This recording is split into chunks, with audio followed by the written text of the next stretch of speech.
Hello, dear students of class 3rd. This is Samreen here, and today we are going to study about the poem Little Talk, which is there on page number 111. I hope you all have completed your work till lesson number 9. So, let's start the poem. So, this is the poem, students, which is written by Alan Fisher, who wrote many poems, more than 100 books of children or poems, including poetry and play.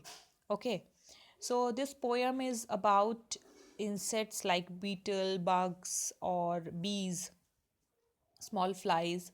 Okay, so here is the poem. Like, don't you think it's probable that beetles, bugs, and bees talk about a lot of things? You know, such things are as these. Means here the poet is saying that these small creatures, they too talk. It is quite possible that they too talk with each other. And what kind of things? Means what they talk to each other.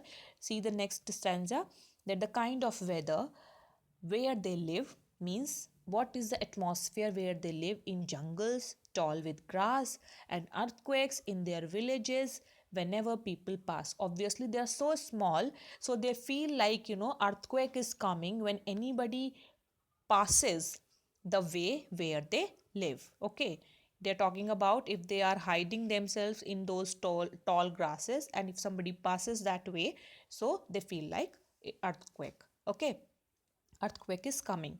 Then of course we will never know if bugs talk very much at all.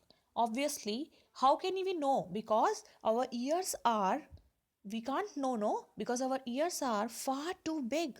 Our ears are big, means they are so small that our ears are so big to understand their talk. Even if they talk, we can't understand. Okay, so for those talk, our ears are so big and the talk is so small. Okay, their sounds are very little and very slow. We can't hear what they talk. So this is the poem. That means the poet here, describing, or the poet wants to tell, that though the creatures are different from human beings, but they have their own life, they have their own society, weather, or their groups, whatever, and they too talk, they too feel like us. This is what the poem is all about. Okay, now turn the page.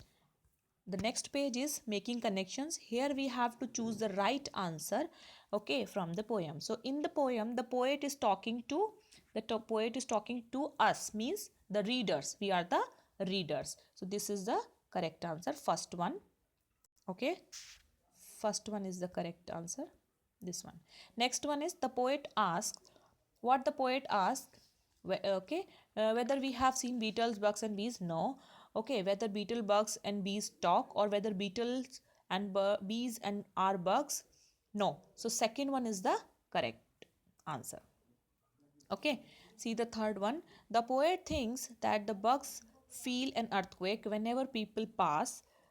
Okay, whenever people pass by their village, because an earthquake really happens. No, people are much bigger than bugs, or bugs are bigger than people. Second one is the correct answer, because people are much bigger than bugs. Okay, fourth one is a pair of words which do not rhyme is, which do not rhyme, bees, these, bugs, or bugs and big, grass pass. So second one is the correct answer, because this is not the rhyming pair. Okay, now come to the next one. These are the lines, and after reading these lines we have to give the answer. So the lines are, of course we will never know if bugs talk very much at all, because our ears are far too big for talk that is so small. So pick out the pair of opposite in these lines. So the opposite word is big and small. Let me show you the answers first, and then I'll tell you the questions. Okay, so these are the answers. Big and small is the first one. Here you can see. Next one is, what will we never know? So we will never know if bugs talk to each other. Okay, this one. Next one is, why will we never know it? Why? We will never know it because our ears are too big for the small talk the bugs have with each other. Okay, next question number 3. Why is the poem called Little Talk? So the poem is called Little Talk because it focuses on the lives of bugs who are little as compared to us humans. Next question. Can you think of two other things that bugs might talk about? So, yes, the two things are, we can write like this, that the bugs might talk about what food they had during the day or all the places they visited and liked. So, these are the answers. So students, please complete your poem. Write down the poem in your fair notebook. Only one word meaning is there, that is probable, that you also have to write, and complete this work also, question answers. Okay, then in the next video I'll be giving you the explanation of lesson number 10. Till then, keep studying and take care.